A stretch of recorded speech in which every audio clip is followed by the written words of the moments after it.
নমস্কার বন্ধুরা, শ্রাবণী রান্নাঘরে আপনাদের সবাইকে স্বাগত জানিয়ে আমি আবারও একটা রান্নার ভিডিও নিয়ে আপনাদের সামনে চলে এসেছি। আজকের আমি আপনাদের ফুলকপি আর সয়াবিন দিয়ে একটা অসাধারণ রেসিপি বানিয়ে দেখাবো। আশা করি আপনাদের ভালো লাগবে। তার জন্য কিন্তু আমার পুরো ভিডিওটা আপনাদের দেখতে হবে। আর দেখা শুরু করার আগে একটা লাইক দেবেন আর সুন্দর একটা কমেন্ট করতে কিন্তু ভুলবেন না। তাহলে চলুন এই ফুলকপি আর সয়াবিন দিয়ে আজকের আমি কি বানাই সেটা আপনারা একবার দেখে নিন। রান্নাটা করার জন্য প্রথমে আমি এখানে দেখুন গ্যাসটা অন করে একটা কড়া বসিয়ে দিয়েছি। আর কড়ার মধ্যে দিয়েছি আমি 4 চামচ মতো সর্ষের তেল। এখানে আমি রান্নাটা সর্ষের তেলে করছি, আপনারা চাইলে কিন্তু সাদা তেলও ব্যবহার করতে পারেন। এবারে তেলটা আমার দেখুন এখানে প্রায় গরম হয়ে এসেছে। আমি এখানে রেখে দিয়েছি আলু। এখানে আলুগুলো একটু ডুমো ডুমো করে কেটে রেখেছি। আর রেখেছি আমি এখানে ফুলকপি। ফুলকপিটাও কিন্তু আমি এখানে মাঝারি সাইজের করে কেটে নিয়েছি। আর কেটে কিন্তু আমি একটু গরম জলের মধ্যে ভিজিয়ে রেখেছিলাম।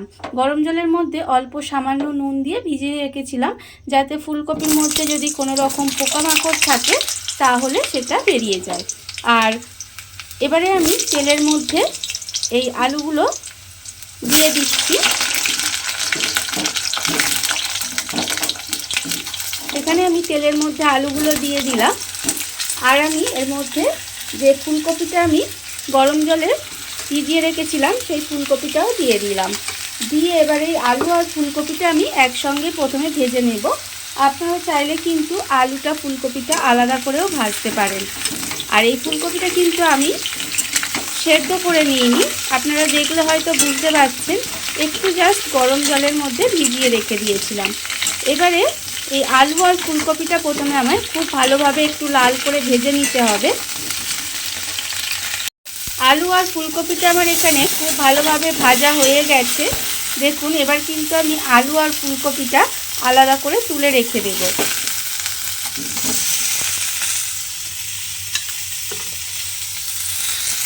আলু আর ফুলকপিটা আমি এখানে ভেজে তুলে রেখেছি। এবারে আমি কড়ার মধ্যে খুব সামান্য একটু তেল আছে, তার মধ্যে একটু এই সয়াবিনগুলো দিয়ে দেব। দিয়ে সয়াবিনগুলোও কিন্তু আমি একটু লাল করে ভেজে নেব। আর এখানে সয়াবিনগুলো কিন্তু আমি একটু গরম জলে ভিজিয়ে রেখেছিলাম, তারপরে কিন্তু এই সয়াবিনগুলো জলটা চিপে বের করে নিয়েছি। এবারে সয়াবিনগুলো এইভাবে কড়াই দিয়ে আমি কিন্তু খুব ভালোভাবে সয়াবিনটাও ভেজে নেব। সয়াবিনগুলোও কিন্তু আমি এখানে খুব ভালোভাবে ভেজে নিয়েছি। এবারে সয়াবিনগুলোকেও কিন্তু আলাদা করে আমি তুলে রেখে দেব। সয়াবিনগুলো আমি আলাদা করে ভেজে তুলে রেখে দিয়েছি। আর আবারও কিন্তু কড়ার মধ্যে 1 চামচ মতো তেল দিয়ে দিয়েছি। তেলটা আমার এখানে গরম হয়ে গেছে। এবারে আমি তেলের মধ্যে দিয়ে দেব 2টো তেজপাতা। আর আমি এর মধ্যে দেব একটুখানি গোটা গরম মশলা। তেজপাতা আর গোটা গরম মশলাটা দিয়ে একটু আমি ভাজা ভাজা করে নেব। ভাজা ভাজা হয়ে গেলে এবারে আমি এর মধ্যে দিয়ে দেব পেঁয়াজ বাটা। এখানে আমি একটা মাঝারি সাইজের পেঁয়াজ কেটে রেখেছি, সেই পেঁয়াজ বাটাটা আমি তেলের মধ্যে দিয়ে দিলাম। দিয়ে এবার পেঁয়াজ বাটাটা একটু ভেজে নেব। তেলের মধ্যে পেঁয়াজ বাটাটা দিয়ে আমি একটু ভেজে নিয়েছি। এবার আমি এর মধ্যে দিয়ে দেব আদা রসুন 1 চামচ গ্রেট করে রেখেছি। সেই আদা রসুনের গ্রেট করা আদা রসুনটা কিন্তু আমি এর মধ্যে দিয়ে দিলাম। আদা রসুনটা দিয়ে এবারে আমি খুব ভালোভাবে আবারও একটু ভাজা ভাজা করে নেব, যাতে আদা রসুনের যে কাঁচা গন্ধ থাকে সেটা চলে যায়।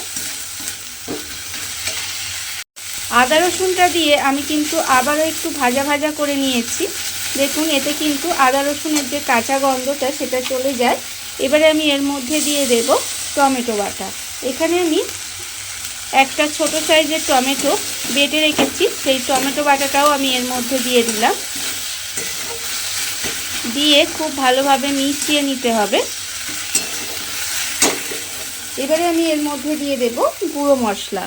দেখুন এখানে আমি রেখেছি 1/2 চামচ হলুদ গুঁড়ো, 1/2 চামচ লঙ্কার গুঁড়ো, 1/2 চামচ জিরের গুঁড়ো, 1/2 চামচ চিনি আর আন্দাজ মতো নুন।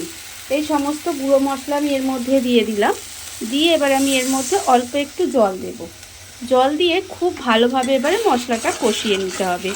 আমি যেহেতু এখানে গুঁড়ো মশলা দিলাম, এবারে জলটা যদি আমি না দিই তাহলে কিন্তু মশলাটা পুড়ে যেত, তখন কিন্তু খেতে ভালো লাগতো না। তাই একটু জল দিয়ে খুব ভালোভাবে কষিয়ে নিতে হবে যতক্ষণ না পর্যন্ত তেলটা ছেড়ে দেয়। মশলাটা আমি এখানে খুব ভালোভাবে কষিয়ে নিয়েছি, মশলা থেকে তেলটাও ছেড়ে দিয়েছে দেখুন। এইবারে আমি এর মধ্যে দিয়ে দেব, এখানে আমি যে আলু আর ফুলকপিটা ভেজে রেখেছিলাম সেই আলু আর ফুলকপিটা এর মধ্যে দিয়ে দিলাম। আর আমি এর মধ্যে দিয়ে দেব যে সয়াবিনটাও এখানে ভেজে রেখেছিলাম, সেই সয়াবিনটাও কিন্তু আমি এর মধ্যে দিয়ে দিলাম। দিয়ে এবার সমস্ত কিছু খুব ভালোভাবে মশলার সঙ্গে কষিয়ে নিতে হবে। এইভাবে একটু সময় নিয়ে আমি মশলার সঙ্গে সমস্তটা খুব ভালোভাবে কষিয়ে নেব। সমস্ত কিছু কিন্তু আমি একটু সময় নিয়ে খুব ভালোভাবে কষিয়ে নিয়েছি। আর এটা আপনারা যত ভালোভাবে কষাবেন তত কিন্তু খেতে তরকারিটা ভালো হবে। এবারে খুব ভালোভাবে কষানো আমার হয়ে গেছে। এবার আমি এর মধ্যে দিয়ে দেব জল। এখানে আমি পরিমাণ মতো জল দিয়ে দেব, যেহেতু আলুটা আমার এখানে সেদ্ধ হবে সেই জন্য একটু বেশি জল দেব। দেখুন, আর কিন্তু আমি জল দেব না। এবারে গ্যাসটা লোতে দিয়ে এইভাবে ঢাকা দিয়ে আমাকে রান্না হতে দিতে হবে যতক্ষণ না পর্যন্ত খুব ভালোভাবে সব কিছু সেদ্ধ হয়ে যায়। গ্যাসটা লোতে দিয়ে এইভাবে ঢাকা দিয়ে আমি কিছুক্ষণ রান্না হতে দিয়েছিলাম। দেখুন, রান্নাটা কিন্তু আমার এখানে প্রায় হয়েই এসেছে। আমি শুধুমাত্র এটা নামানোর আগে আমি এর মধ্যে দিয়ে দেব অল্প সামান্য একটু গরম মশলার গুঁড়ো। গরম মশলার গুঁড়োটা দিয়ে খুব ভালোভাবে মিশিয়ে দেব। মিশিয়ে এবারে কিন্তু গ্যাসটা অফ করে এইভাবে কিছুক্ষণ ঢাকা দিয়ে রেখে দিলেই রান্নাটা আমার এখানে রেডি হয়ে যাবে। দেখুন বন্ধুরা, বাড়িতে থাকা কত অল্প উপকরণ দিয়ে কত অল্প সময় কত সুন্দর একটা ফুলকপি আর সয়াবিনের রেসিপি তৈরি হয়ে গেছে, আপনারা দেখতেই পেলেন। আর এটা কিন্তু ভাত কিংবা রুটি যে কোনো কিছুর সাথেই কিন্তু খেতে অসাধারণ লাগে। আপনারা একবার হলেও এইভাবে বাড়িতে বানিয়ে দেখতে পারেন।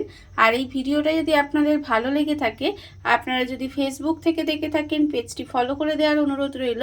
আর যদি ইউটিউব থেকে দেখে থাকেন চ্যানেলটি সাবস্ক্রাইব করে নেওয়ার অনুরোধ রইল।